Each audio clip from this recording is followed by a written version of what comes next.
Явган замын энэ ажлыг бол одоо засал сайжруулах стандартаа шинжилгээний ажлыг бол 2 гараа өргөөд дэмжиж байгаа. Тэгээ энэ жил болгоо ингээд сайжраад хийгдээд явж байгаа нь сайн хэрэг. Гэхдээ нөгөө талаар бол төлөөлөгч нарын хэлж байгаа саналууд бол бүгд зөв. Гүйцэтгэл дээр алдаа гарч байгаа. Тэгэхээр нэг хэдэн аж ахуйн нэгжийг төсвийн мөнгөөр эрхлүүлээд за чи энэ жил ингээд туршлага суулаа, дараа жил чамааг дахиад төсвийн мөнгө тавиад өгье. Сайжраараа чигээд ингээд толгойг нь илээдэж бас болохгүй. Энийг бас анхаарах хэрэгтэй. Чадна гэсэн бол чаддаг байх хэрэгтэй. Чадахгүй бол тэгээд чадахгүйг нь хасаад дахиж одоо ийм ажил өгөхгүй байх талаас нь анхаарах хэрэгтэй. Өөрөөсөө нийтлэг том алдаа бол бидэд ингээд зөв зүйтэй зүйлүүд бас яригдчихээн, санаачилж, хийчигээд төсвийн мөнгөнд баталж байна. Ерөөсөө эргээд гүйцэтгэл дээр унаад тэгэл ямар ч одоо зөв агуулгатай ажлууд байсан гүйцэтгэл дээр унчгаал тэгэл олон хил амд агуулад байгаа байхгүй.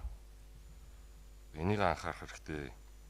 Тэгээ ер нь бол явган алхаж байгаа иргэдийн гутал нь тоос шороогүй байна л гэдэг чи өөрөө энэ бол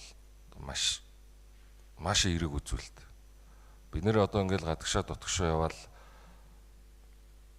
нэг такси бариад байдаггүй байх. Ер нь гадагшаа явбал байнга л алхахдаг. Тэгэл бүгдээрээ л шагшраал одоо яасан гоё явган замын урсгалтай юм бэ? Ерөөсөө өдөржин алхахлаа гутал муухай олсонгүй, цагаан ултаа гутал муухай олсонгүй гэж бид нэр ярьдаг шүү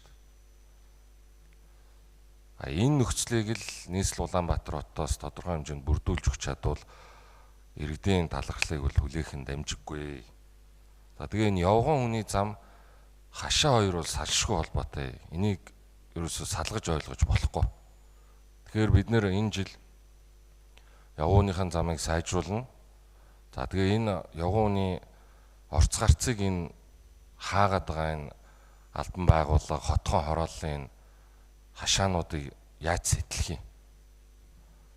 Энэ дээр бас бид нэр давхар энэ ажлаа засал сайжруулж бас эрчимтэй энэ ажлаа бас энэ жил дахиад хиймээр. За дээрэс нь хаал дүүргийн маань засаг дарга өнөөдрийн уралд бас ирсэн байгаа юм байна.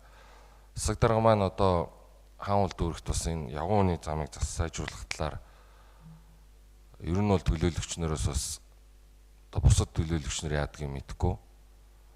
Ер нь хувь төлөөлөгч байгаа бол бас ганц нэг саналууд хэлээ явж байгаа. Тэгэхээр яг гол энэ явган замын болон туслах замууд дээр бас ямархуу ажлууд дүүргээс хийгдэх вэ? Энэ тал дээр бас нэг тайлбар хэлээч. За тэгээд явган замынхаа ажлыг бол дэмжин иргэдч дэмжиж байгаа. Тэгээ энэ ажил хариуцж байгаа дарга нар гүйцэтгэл дээр анхаараарай. Төсвийн мөнгөөр тоглоод иж болохгүй. Энэ өөрөө ноцтой асуудал шүү.